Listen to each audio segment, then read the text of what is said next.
لقمان حکیم خو تاسو ټول پیژنئ او د لقمان حکیم نصیحتونه الله رب العزت په قرآن کې بیان کړي دي. الله وایي وإذ قال لقمان لابنه وهو يعظه، او کله چې لقمان حکیم خپل زوی ته ووایي او هغه نصیحت کو لګیا و. نصیحت په باره کې مونږ تېر شوي درس کې خبره کړې وه که نه کړې مو. لقمان حکیم خپل زوی ته نصیحتونه کړي وو، شروع د دې نه کړې وه یا بنی لا تشرک بالله، ای زویه د الله سره به شرک نه کړي. ډېر مور پلار د دې نه خبر نه دي چې د زوی په شرک کې واقع دي. ډېر مور پلار دې نه دي خبر. اول خپل بچی په دې پوه کا چې د توحید دی، دا شرک ته زوی چې ته شرک ونه کړي. لقمان حکیم شروع د دې ځینه وکړه. ګوره زه دا خبره که څه ما تاسو ته مخکې م کړې، که یو پلار کامیاب نشي او الله یې په نصیب کې نه لیکلي او بچي له پراخه رزق نشي پیدا کولی، دا خو د هغه په لاس کې نه ده. محنت یې وکړو، کوشش یې وکړو، نشته د هغه په لاس کې. دی ملامته دی. زیات نه زیات به څه وشي؟ بچې به که ډېره لوږه پرې راغلی د لوږې نه به مړ شي. زیات نه زیات دا خو که دې بچي ته تا رب نه یې ښوولی که نه او تا ورته دین نه یې ښوولی، تا د دې بچي د ملا تیر مات کړی دی. د ملا تیر که ته دله بنګلې جوړې کړي، که ته دله لپاره پوره کلی والې، که فیکټریانې وله جوړې کړي او که هر څه وله وکړي او د اسمان وله راکته کړي که نه، خو تا د دې بچي سره دومره لوی ظلم کړی دی، دومره لوی ظلم چې تا د دنیا او آخرت تباه کړی دی. ځکه چې کامیابي په آخرت کې هغه بنا په عقیده باندې ده او تا د ده عقیده نه ده ښوولې. تا ده ته الله نه دی ښوولی چې الله څوک دی او څه کول غواړي یا څه کول نه غواړي. ګوره لقمان حکیم خپل زوی ته نصیحت کې یو دا خبره م ښوولې ده. ګوره دا د عقیدې سره تعلق ساتي او د الله لحاظ. نن سبا ډېر خلک دا شکایت کوي او زموږ خوا هم ډېر زیات راځي چې څه چل وکړو د بچو سره، بچي څنګه کنټرول کړو چې دوی په موبایل کې غلط څه نه ګوري، دوی بهر د ملګرو سره غلط څه نه ګوري. اوس که بچي باندې نظر ساتي خو کور کې به ساتلی کېږي، بهر باندې ته څه پته لګي. نن سبا داسې دور دی چې ته بلکل دی د ټکنالوژۍ نه بندولی نه شي چې نه بلکل د هر څه په تا باندې بند. سکول کې به ضرورت راځي، مدرسه کې ضرورت راځي، په نور د ژوند په لین دین کې ضرورت راځي. و دې سره څه وکړو؟ یوازې دا خبر نه چې ته درته وایي چې زه به تا سره وګورم یا زه به هسټري چیک کړم ستا د موبایل یا ستا د نیټ. د دې نه مخکې یو اهمه خبره ورته دا وښایه او دا هم د عقیدې سره تعلق ساتي چې زویه دا ګوره یاده کړه چې الله ستا هره خبره اوري او تعیني. دې ته د الله لحاظ وایي مراقبة الله. دا خبره ګوره یاده کړه. ته ګوره د الله نه پناه کېدی نه شي، د الله نه ته پټېدی نه شي. زویه زما نه به ته پټ شي، د هغه الله نه څنګه پټېږي؟ زه خو به تا پوه نه شم، ما به دوکه کې، خو الله به څنګه دوکه کې؟ دا قسمه خبرې بچو ته خو وغواړي. ته به هر وخت د ده سره او ته به هر وخت ژوندی کېدی شي زه مړ شم، نشي کېدی که نه لازم به بچي بالغان کېږي بیا به موږ مرو، کېدی شي زه مړ شم. خو زما بچی به په دې پوه وي چې او الله معینې، الله زما اوري. کېدی شي لکه اوس دلته را مسافر ملګري چې دوی له بچیو نه څومره لرې دي، که تا بچی په دې یېرولی چې زه به درسره وګورم نو ته خو ترې لرې، ته خو سره کتی هم نه شي. خو که تا په دې پوه کړی چې الله ستا د هر څه نه خبر دی نو بیا ته کامیاب یې. که ته کلونه هم بار تېر کړي خو هغه زوی ستا غلط څه ته نه نږدې کېږي ځکه چې هغه زړه ته دا خبره پرېوتې ده چې الله ما ویني. لقمان حکیم خپل زوی ته څه وایي؟ يا بني إنها إن تك مثقال حبة من خردل. وزویا کدا عمل کاغه نیک عمل دی او که بد عمل دی، کدا چرته د شړشمو د دانې امر شي کنه فتكون في صخره، بیا په کاڼي کې دننه، او في السماوات یا په اسمانونو کې، او في الارض یا په ځمکه کې، یأتي بها الله، دا به د قیامت پر ورځ ګوره الله راښکاره کوي. ان الله لطیف خبیر، الله باریک شیزونو لره لیدونکی دی او پوهه دی. هسې تاسو نه سوال کوم او ځان له به جواب ورکړئ، تا خپل بچي ته چې داسې خبرې ښولي، تا ورته چې ته دا نصیحت کړی داسې لکه څنګه چې دی کوي، ته ځان له جواب ورکړه. تا چې ته خپل کشر ته لازم نه دی چې دا به بچی کشر ته رور ته داسې ویلي، رواره ته، نوسي ته، خورهي ته چې د ده تربیت دې ورکړی چاله که دا ته وایې چې نه ما یېرولي دي نو خو بالا یېرېږي ته ورسره خوا کوي چې ته نه نو بچې په دې پوه وکړه چې زویا ته چې څه کې څوک کښېني هغه الله یې نو د عقیدې مسله ډېره اهمه ده او هغه حدیث مشهور حدیث دی رسول صلی الله علیه وسلم وایي صحیح بخاري صحیح مسلم کې حدیث دی ما من مولود الا یولد علی الفطره ماشوم په څه پیدا کېږي په فطرت اسلامي په توحید مور پلار چې یا یهودی جوړوي یا نصراني یا مجوسي دا زما او ستا لاس کې ده چې ما ورته څه ښایو دی بچي ته بله ورځ یو ځي ته زه ورغلی وم څه کار مې نو ما سره زما وړوکی زوی را سره تللی 7 کالو هلته موږ جمع کوله لمونځ مو کوو نو زه په دې صف کې ولاړ وم ما سره د ماشوم ولاړ نو خپې زما د خپې سره لګولې ده اخوا چې کوم یار ولاړ دی مشر سړی ده خو هغه په دې مسله نه دی پوه نو دې د هغه سره خپله کوي دا ماشوم هغه دې تښتوي او دې بیا ماشوم دی په دې مسله خو نه دی پوه چې د تښتې به بیا پرېږده خو دې پسې بیا هم لګیا دی نښتی او بیا هم نښتی پرېښودی نه چې دا خو به لازم لګو ولې ځکه چې ده ته دا خبره ما ښوولې وه چې ته کله په مانځه ودرېږي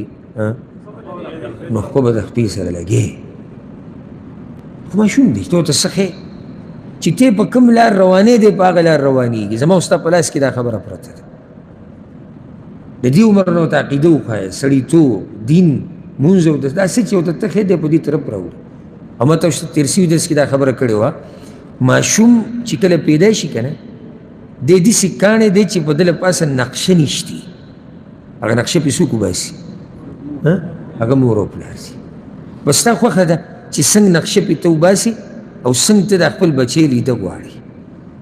بله اهمه مسله چې دې ته ډېر ضرورت دی هغه دا چې بچي ته د مانځه نصیحت کول مسلمان ګورې په دې مسله کې سختي هم کوي او حدیث کې راځي چې بچی د 7 کال وي نه ته ډېر مخکې لاړې والوله د مانځه ورته ووایه او چې د 10 کالو شي ویې ووایه دی پوه که په دې خبره باندې او چې هلک دی بیا په دې باندې پوه که چې ته به په جومات کې لمونځ کړي ځان سره جومات ته بوځه او تپوس دې کوه ته تللی وي که نه وي تللی کوم سب کې ولاړ وي چې جومات کې دې وینم ګورې څوک د سره خوا کې ولاړ څه ټیم تللی وي کوم منځه کې تللی وي دا قسمه تپوسونه دې بچي نه کوه سبا له به ته نه یې دی به په دغه جومات کې ولاړ اجر به په تا پسې روان ځکه زموږ هلته ملک یو غلطه طریقه ده موږ د ماشومانان د جومات نه زغلوو دا ډېره غلطه طریقه ده ماشوم د جومات ته مه زغلوه دا د ځای دی د مانځه خو طریقه ورته وښایه زغله یې سره پوه یې که ځان ترې رانږدې که دې عربو کې دلته که ماشوم ویني جومات کې تندی وله ښکل کړي او ماشاءالله تبارک الله والله دې نیک عمل رالوی کړي او ښه ماشاءالله دا دې زوی دی سم ورته خوشحاله شي او زموږ هغه چې ماشوم په دروازه راننوځي بس خصوصا د مشرانو په دا بد نظر داسې اخوتي ویې زغلی او هغه چې هغه منډه کړي د جومات نه بعض به یې داسې منډه وهلي چې بیا مشر شي 40 50 ته ورسي په جومات ته نه راځي ځکه دې زغلولی دی کله کله زه وینم که نه په دې نیټ باندې څوک نشر کړي وی جومات کې دا مقابله لګولې ده چې کوم ماشوم یواب ته ټول منځونه د جمعې سره وکړو دې ته به سیکل میلاوي دا څومره ښایسته طریقه ده داسې په کار زموږ په معاشره کې په یو سیکل باندې زموږ څه ځي هېڅ پې نه ځي په یو سیکل باندې ته سوچ وکړه هسې مثال و 100 کورونه دي 100 کورونو کې څومره ماشومانان دي هلکان ډېر شي د 100 کورونه به څومره پیسې لګي د یو سیکل دپاره خو چې کله موږ دا قسمه تیزي ماشومانانو له ورکوو نو دی به د جومات سره عادت شي ته کور کې داسې اعلان وکړه لازم نه چې ته د جومات هغه دغه ته پروت یې ته کور کې داسې اعلان وکړه چې زویه دا خبره یاده کړئ چې چا 15 وخته لمونځ په جومات کې وکړو دا یو میاشت ټول نو هغه له زما له طرف نه دا اعلان دی دا به زه هغه له هدیه او تحفه ورکړو ماشوم دی صحیح ده خو راغې دې دپاره چې ما ته به تحفه میلاو شي هدیه میلاو شي خو دی به دلته عادت شي جومات به وپېژني جومات څه ته وایي جومات کې دننه څه او څه نه نو بچي ته د مانځه او سبحان الله هسې زموږ دې کوتاهۍ ته وګوره که نه چې دغه بچی چې کله د ډیوټۍ ورځ نه وي د سکول نه وي موږ دې ته غږ نه کوو دې ته د مانځه نه وایو دی راپاڅو نه بیا دغه ټیم کې موږ ته دا هم رعایت شي چې یخ دی او جمع دی او ماشوم دی او ستړی دی او چې کله د ډیوټۍ ورځي یا د سبق ورځي د وخت نه مخکې په والو ټکولو یې راپاڅوي. نو چې د مشر سره د دین قدر نشتی، کشر سره به د کوم ځای نه دین قدر راشي چې ستا نه مخکې ستا بچي په جومات کې ناسي، تا په دې پوه کړي چې زوی جومات او جومات. او دا نصیحت هم لقمان حکیم خپل زوی ته کړی یا بنی اقم الصلاه، ای زویه د مانځه پابندي کوه. او بیا په دې هم پوه کړه چې نارینه کوم ځای کې؟ جومات کې. حاجي ته په خپله به کور کې لمونځ کوې، ډزه او کور کې ودرېږي، ډزه او کور کې ودرېږي، دی به کوم ځای ته جومات ته لاړ شي؟ ځکه چې هغه مخامخ ویني چې بابا جان هم کور کې لمونځ کوي او بیبي هم کور کې لمونځ کوي، خو یو شی دی ټول نه، یو شی نه. ته به دې پوه کړه چې لمونځ د سړي هغه په جومات کې دی. یاره زه بېرته قسم خورم چې دا بچی چې د نیک عمل رالوی شو که نه، او قبر کې چې به د ده دلاسه کوم خوشحالیانې ته اینې که نه، نو بیا به ته پوه شي چې څومره لوی کار تا کړی دی، څومره غټ تجارت تا شاته پرېښودی دی. بله مسله، ډېر خلک پکې کوتاه دي. د مسلمان د خپل بچي سره په تربیت کې یو غټه مسله دا ده چې بچي ته اسلامي اخلاق ښایي. د دې ډېر لوی کمی زه محسوسوم، پته چې تاسو به دا محسوسه کړي که نه. اسلامي اخلاق، سړیتوب، درونوالی، دا بچي ته د وړوکوالي نه خو وغواړي، د وړوکوالي نه. ځکه چې دی چې په څه باندې رالوی دی پرې رالویږي، نو ده ته د وړوکوالي نه به دا خبره وښیې چې دا مشر دی دا کشر دی. نه، دا مشر دی، صبر. مشر نه مخکې ده نه ځي، چې مشر رواني ته به ترې مخکې نه ځي، چې مشر خبره کوي ته به غوږ ږدي، چې څو پورې مشرانو ډوډۍ خوراک نه شروع کړی ته به لاس نه وړې، چې مشرانو اجازت تاله نه درکړی ځان سره د ناستې او د هغوی خاص مجلس ته به نه ورځي دننه. مشر سره چې لاس میلاوی په سړیتوب او دا قسمه خبرې ورته ته وښي، په افسوس به هلې درشي چې هغه ته چې چاته نصیحت کوي چې دا ورته وښایي، هغه به خپله دې خوی نه خبر، نو اول ده ته خو غواړي چې دی بیا هغه ته وښایي. او دا بعض به نن سبا ویني بچي ته به وایي ته ورکړه جواب دله، ورکړه کاکا نه دي جواب، او بیا به ټول د خندا شنه شي، دی هم د خندا شي، کاکا هم د خندا شي. دا خو ته بچی تباه کې، د تربیت د وړوکوالي نه ورکړه چې مشر څه ته وایي، کشر څه ته وایي. په دې پوه که چې رښتیا به وی په هر ځای کې، که ته راګیر هم شو خو رښتیا به وی. خو چې پلار د بچو په مخ کې لګیا دروغ وایي، مور د بچو په مخ کې لګیا دروغ وایي، نو دا بچی به رښتیا ویل د کوم ځای نه یې زده کړي. او غټ دروغ، لکه یو کس راغی تپوس یې وکړو ستا او ورته ووایي چې هغه وده دی، دا دروغ دی که رښتیا دي؟ که په رښتیا وي عادت کوي، دا غټ دروغ دی. او مزه دا وکړي چې ماشوم راوځي بهر ته او مېلمه ته ووایي چې زما پلار وایي چې وده دی. کله داسې وشي سړی راګیري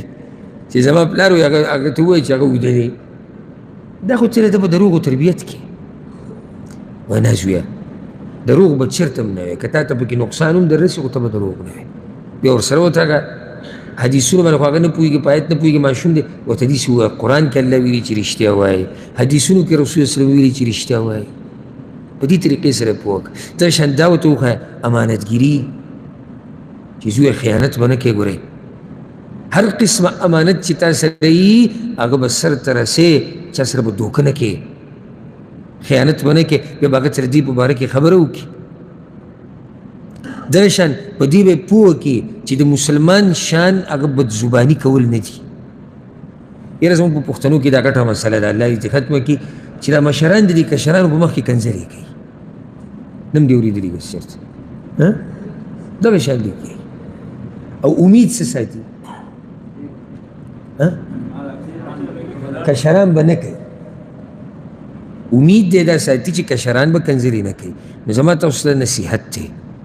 چې د دیندار مسلمان طریقه دا ده چې دې بچی په دې خبره پوه کوي چې بچی کنځلې کول د مسلمان شان نه دي. او دا ورته ووایه ورسره چې کنځلې کول، بدې ردې ویل، سپکې سپورې ویل په جنګ جګړه کې دا د منافقت نښه ده. او په دې پوه کا چې د چا مور خور لور کنځل دا څومره لویه ګناه ده. افسوس خبره د پښتنو د ژبې په سر د ډېرو هغه د مور خور د کنځلې پرتې او تعجب به ته هله وکړې چې هغه سړی اوري نه او دی ورته کنځلې کوي لګیا دي. یو خو سپک کار کوي د ګناه کار کوي او بل بیا په شیشه پسې لګیا کوي. ګاډي کې روان دی بل ګاډي په غلط راتاو شي او ستا خور دي سي او ستا مور دي سي. کوم ځای اخلاق دي؟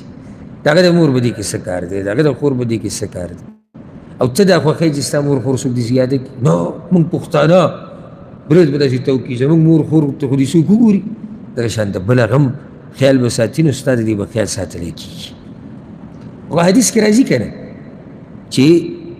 دا یو غټه ګناه ده چې یو سړی مور پلار ته کنځلې کوي. یو صحابي تپوس وکړو یا رسول الله یو سړی مور پلار ته کنځلې کوي داسې کېدی شي؟ هغه ورته یا دی د بل مور پلار ته کنځلې وکړي هغه د ده ته وکړي نو دا ده په حقیقت کې خپل مور پلار ته کنځلې وکړي نو ته لګیا یې خپله ښځه په بل کنځوي ځکه چې ته لګیا د هغه کنځوي. نو بچې د وړوکوالي نه پوه کړه چې کنځلې سپکې سپورې د زمونږ طریقه نه ده. دغه شان دا کچه ګپ لګول دا سپک بس دیګې د سپک ګپ لګوي. داسې خبرې چې سړي له حیا ورشي سړی ټولیږي غځېږي چې یا الله څه وکړم دا یو نیم په مجلس کې لګیا شي که بس سړی اوس وایي یا الله اوس د ده دا خبره به کله ختمېږي دا کله به څه کسان داسې وي چې کله مجلس کې سړي سره کښېني که نه او هر سړي ته کسان معلوم دي ژوند کې داسې یو څو دانې وي چې مجلس کې کښېني نو سړی بس دقه ټولیږي غځېږي. ولې چې دی به اوس ګوره کمه خبره کوي کم ګپ به لګوي کچه ګپ به شروع کړي سړی حیران شي سپکې خبرې به شروع کړي. ماشوم په دې پوه کړه چې زویا دا د مسلمان طریقه نه ده. دغه شان بچې د معاشرې په آدابو پوه کړه په دې کې موږ ډېر کمی کوو ډېر زیات کمی کوو او خصوصا دا مسافر وروڼه نه دي. زه دا منم چې بغیر د دې سختې تېرولو نه ژوند نه تېرېږي. لازم چې ژوند تېرې د رزق دپاره بس اسباب لټې. وګوره په دې اسبابو لټولو کې دومره مه ورننوځئ چې ستا د بچو مستقبل او ستا بچي پکې تباه و برباد شي. هغوی نه ادب یې زده کړي نه سړیتوب یې زده کړي نه دین یې زده کړي نه دنیا یې زده کړي او ته خوشحاله یې چې زه پیسې ډېرې ګټم. نه پیسو ګټلو سره لوی غم دا یو ساته چې د دې بچو تربیت کول غواړي. او ته لګیا د چا دپاره یې موږ د چا دپاره لګیو د دغه بچو دپاره لګیو د دغه بچو دپاره لګیو نو دغه بچي چې تا نه ګډوډ شي تا څه ګټه وکړه دا خو ټول تاوان وکړو ټول دې تاوان وکړو. دا بعض ویډیوګانې راشي مخې لکه نه مخکې ورځو کې ما یو ویډیو کته یو کس پلار وهلی و په دې تشو کې وله لتې ورکړې وې او ویډهګیري نه یې نیولی وم او ما 15 که 40 کاله یادوي چې ما مزدوري وکړه او دله مې وګټله نن د ما سره دا چارې وکړو. طرفینو ته مسله ده لکه صحیح ده چې بچي کې کمی دی چې مور پلار سره دا چل کوي خو مور پلار کې هم کمی دی چې صرف دقه یو طرف له توجه ورکړې ده او بچي ته یې سړیتوب نه دی ښوولی. نور خو دا د بچي کمی دی که موږ څه شک نه کوو چې یو سړی مور پلار وایي یو سړی مور پلار سره بې ادبي کوي. انشاءالله روان درس زما دی په دې جمعې په شپه باندې مسلمان د مور پلار سره پرون بل ورځ تقریبا یو زموږ څه ملګري دي د عرب ملګري د هغوی ګروپ ته واټساپ کې څه میسیج یې پکې داسې راځي دیني میسیج یې پکې شریکې کوي هر یو کس پکې د یو وکیل قصه راولېږله. دا وکالتونه چې کوي په محکمو کې او خلکو له کیسونه چلی راچل چې د دې وکیل پسې یو کس راغی. ګوره کمې مرتبې ته دا بعض بچي رسېدلي دي چې زه په پلار باندې قضیه د حجر راوچتو د دې دپاره کم کاغذونه پکار دي. حجر قضیه کېدای شي بعض ملګري پېژني که بعض نه. دا په شریعت کې حجر پابندۍ ته وایي او قاضي پابندي لګولی شي په بعضو خلکو باندې په مال کې د تصرف کولو نه لکه دې مال کې ګوتې نشي وهلی لکه مثال کې یو سړي باندې قرضې ډېرې دي او دی دا قرضې نه ورکوي او پیسې ورسره شتي او خلکو قاضي ته شکایت وکړو نو قاضي به پابندي ولګوي په ده باندې چې ته به خپل مال کې تصرف نه کې او د ده دا مال به تقسیم کې به چا کې هغه د چا چې دله قرضې ورکړي دي کله پابندي د څه د لاسه لګي چېرې دا مال چې چا سره دی کم عقل نه پوهېږي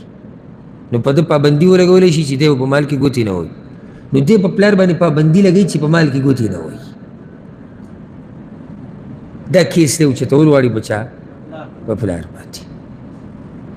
نو د دې دپاره به کوم کاغذونه پکار دا مال ولې دا پلار دی او که د هغه دیم نه د بچي مالونه پلار مال دی نو هغه ولې ناشنا جواب ورکړو چې دې دپاره یو څو کاغذونه پکار دي بس یو څو او بیا به کیس وشي څه کاغذونه دي یو به موږ له تصویر راوړي ناشنا کاغذ یو ته خوري یو به موږ له تصویر راوړي د هغه حالاتو چې کله ته د مور په خېټه وي او پلار دې هغه په هسپتال ګرځول راګرځول یو به موږ له دغه تصویر راوړي بیا تصویر د دې چې کله ته پیدا شو هغه خوشحاله بیا تصویر د دې چې هغه ستا د تربیت کې منډې وهلې او دا خوله ترې روانه او ستړی شوی دی د هغې یو تصویر به راولیږي بیا یو تصویر به د دې یو سره پکار دی چې نیمه شپه او ته بیماره شو هغه ته به هسپتالونو ګرځولې یو تصویر به دې راوړي یو تصویر به ورسره د دې چې ته بیا کټ کې پروت یو هغه دې سر ته ناست و په مخ یې دله په سر لاس یې ښودو چې ته به یې کمه شوي ده که نه ده کمه شوي دا ټول ته یو فایل جوړ کړه بیا موږ له راوړه موږ به دله په پلار باندې پابندي ولګو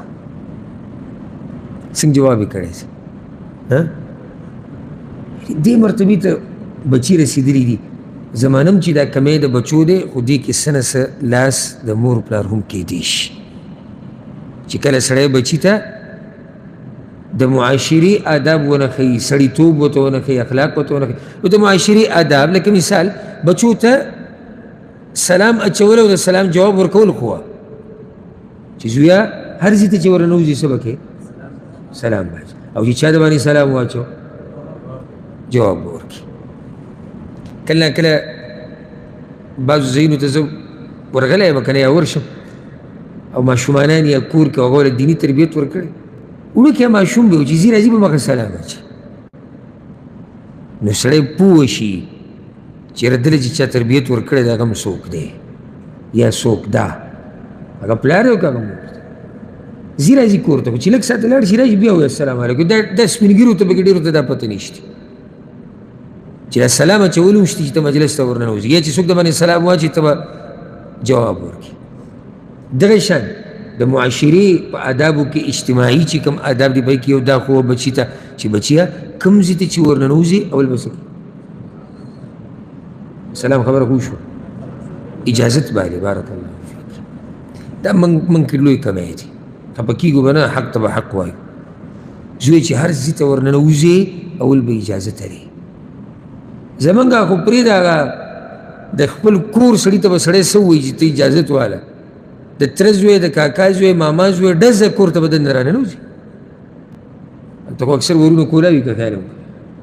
چې راننوځي ته به حق حیران شي ده ته به ګوري د خولې ته ورځي دی د کوم ځای نه راننوتو هغه مړی خپل کور دی ده ته چا د ادب ده ته ګناه نشتي ده ته د ادب په وړوکوالي کې نه دی ښوی شوی د مور کمرې ته چې ننوځي کوټې ته ته به اجازت لري د مور د پلار کوټې ته چې ورننوځي ټک ټک درننوځه اجازت دی د رور کوټې ته د خور کوټې ته دا آداب چې موږ د وړوکوالي نه بچي ته وښایو نو په ده کې به دا راشي دننه دغه شان غټه مسله او دې له ډېره توجه ورکوئ بچي چې کله هلکان دوی ځان سره په مجلس کې ساتل څنګه ځان سره ساتل ځان سره د هغه ګرځول چې دی سړیتوب یې زده کړي دی ناسته پاسته یې زده کړي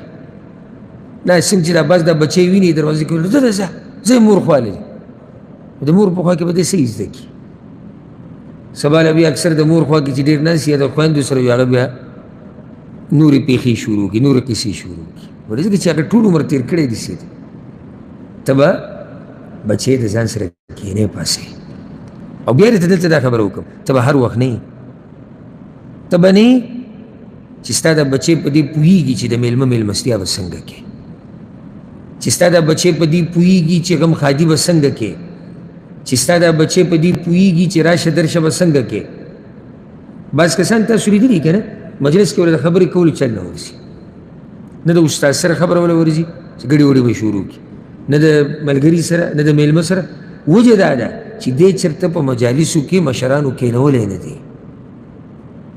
او یا کیدي شي د مشران په خپله مجالسو کې نه کېني هغې د لاسه د سړي نه بیا داسې شی جوړ شي چې هغه به هېڅ نه پوهېږي او کوم ماشوم چې ډېر کیني پاسي مشرانو سره په ده کې څه سړیتوب اخلاق پکې سړیتوب پکې آداب پکې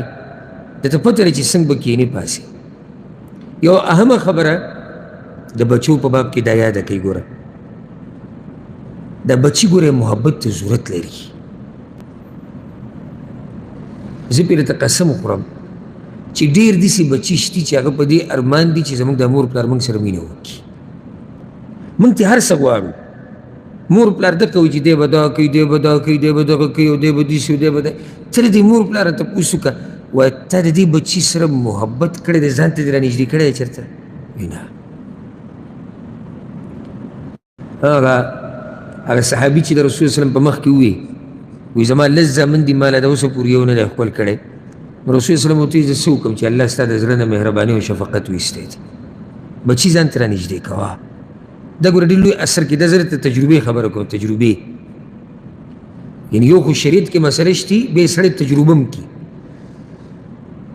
او تجربې یې کوي چېرته چې کله د بچي خبره نه منله که نه ته ډایرکټ د غوسې نه شروع مه کوه هسې ده په دې اوږې داسې لاس کېږده او ځان ته رانږدې کړه مړه ګوره ته څومره اوچت سړی یې څومره ښایسته سړی یې تا پورې دا مزه کوي او بیا په دې ملای داسې وټپه یاره والله ته به اثر وینې د دې تربیت او د هغه چې صرف چغې چوغاري دی وهل ټکول دي ډېر بچي ګوره په دې انتظار دي چې زما د پلار چېرته یو ورځ ما ته ټلیفون وکړي او ما نه تپوس وکړي چې ته څنګه یې هلته پلار یې وایي زما لیول خرابېږي خپل یو لیول جوړ کړی زه بچي ته ټلیفون هېڅ خبره نه ډېر بچي په دې انتظار دي چې زما مور چېرته یو ورځ ما ته ټلیفون وکړي زما تپوس وکړي چېرته ما ځان ته رانږدې او حدیث کې راځي په صحیح بخاري صحیح مسلم کې حدیث ته رسول صلی الله علیه وسلم وایي غوره زنانه د قریشو دي د قریشو زنانه غوره زنانې دي ولې وایي په هغو کې دوه صفات دي د قریشو په زنانو کې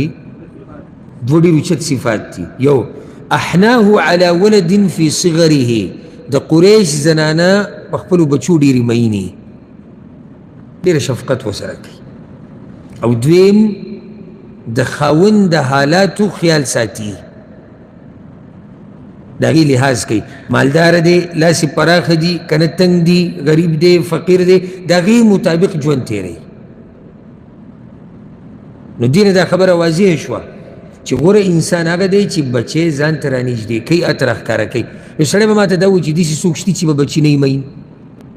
سوال کولی شي یو سړی به نو جواب یې څه دی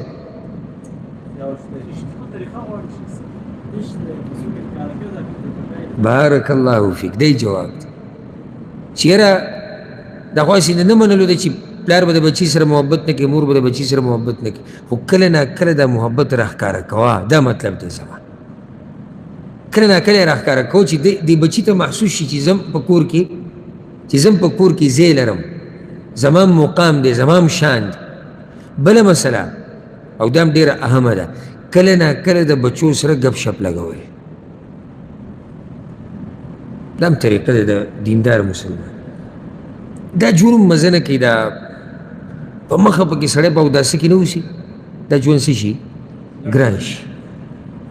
دا سړی په خپله هم ځان ته ګرانه کړي دا مور هم ګرانه کړي او د بچي ته هم ګران شي نو کله ناکله د بچي سره څه ګپ شپ لګول او رسول الله به د ماشومانو سره ګپ نه لګو لکه انس بن مالک اگر ورشي یا ابا عمیر ما فعل النغیر اسره مرغۍ وه دا مرغۍ ته اوس به دغه ماشوم نه کو ماشوم سره کله نه کله ګپ شپ لګول کله د هغه سره لوبې کول دا یو طریقه ده دې سره دا ماشوم دغه پلار سره او مور سره بیا ډېر وخت تېرول غواړي خوشحاله وي مور پلار پاته چې کله ورته پته ولګي چې زما پلار همیشه د بریتونه وینې ساسي او مور زما د سره د چا سره خبرې نه کوي نو دی بیا کوشش د څه کوي د هغوی نه د لرې کېدو اخرنۍ خبره هغه دا یاده کوي اگر که دا موضوع ډېره اوږده ده او موږ ډېرې خبرې تېرې شوي درس کې بیان کړی او په دې زما مستقل بیانونه هم شتي نور بچي له هر هغه شی مه ورکوه چې څه غواړي دا درته د زړه نه نصیحت وکړه کله ناکله پرې لږه پابندي لګوه ولې چې عادت شي یعنې موږ ټول به بچو مین یو چا له چې م الله بچي ورکړي دي هغه د ارمان دی چې ما ته ځان قربان کړي زما د بچي دي ښه جامې وې ښه ګاډی وې ښه کور وې د هر پلار ارمان دی د هرې مور ارمان دی خو هر څه ورله مه ورکوه بعضو څیزونو کې لاس بند کا یو خو به دته پته ولګي چې که چېرته یو نعمت نه وي نو څه کول غواړي ځکه چې کله ته ماشوم په دې ډېر عادت کړي که نه او سبا له خو د حالاتو پته نه لګي که دا نعمت سبا نه بیا به څه کوي دی او ته عادت کړی په دې نه دی دویم په ده کې مستي ډېرېږي دی په ناس سره نه عادت نه شو نو که سبا له ورته ته نه ووایې نو دی به دې بیا مخ ملاحظه نه کوي ځکه چې تا په ناس ته عادت کړی نه اوس یو بچی دی ټول عمر چې تا نه څه غواړي زویه څه په کار دی درلو څه په کار درلو اوش اوش اوش او سبا له ته یو ورځ درته ووایي چې دا نشته یا نشم نو دی ستا دا نشم او نشته دا دله نه مني دا عادت کړی دی سي نو کله ناکله یو شی به یي خو ته یې مه ورکوه ای به خو ته یې مه ورکوه پرېږده چې د ده تربیت وشي او دی سړیتوب یې زده کړي الله رب العزت ته زمونږ د ټولو بچي نیکمۍ را لویې کړي الله رب العزت ته زمونږ بچي هغه زمونږ د عزت ذریعه وګرځي دنیا او آخرت کې او دا یو څو نصیحتونه و دا نن چې کوم شو کوم چې تېر شوي هفته کې شي دا زړه ته کوز کوي او انشاءالله که په دې عمل وکړو که نه نو کامیاب پلار به دن الله جوړ کړي او دغه زنانه نه به کامیابه مور الله جوړه کړي او دا خو ما تاسو ته په اوله کې ویلي چې اخره کې او اوله کې هدایت ته چا په لاس کې دی الله په لاس کې دی خو موږ به خپل کوشش کوو اوس که موږ د سره کوشش ونه کړو نو بیا موږ آخرت کې ملامته یو او دې بچي ته ملامته یو ځکه چې د ده په تباه کولو کې بیا زموږ لاس دی الله رب العزت ته زموږ د بچو حفاظت وکړي او څوک چې د مسلمانانو ماشومانان او ځوانان او زنانه خرابول غواړي په نشو تماشو په بې پردګۍ سره په بې حیایي سره رب العالمین دې تباه و برباد کړي هذا والله اعلم وصلى الله وسلم على نبينا محمد روان درس کې به انشاءالله